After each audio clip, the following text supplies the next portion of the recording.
రాదురా ఏ విజయం నీ కోసం నా కోసం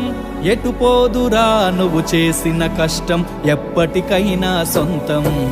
రాదురా ఏ విజయం నీ కోసం నా కోసం ఎటు పోదురా నువ్వు చేసిన కష్టం ఎప్పటికైనా సొంతం కాలంతో పయనించేవాడికి కానిది ఏముంది సాధనతోనే సాధ్యమవ్వునని సదాశయంతో సాగర ముందుకు రాదురా ఏ విజయం నీ కోసం నా కోసం ఎటు పోదురా నువ్వు చేసిన కష్టం ఎప్పటికైనా సొంతం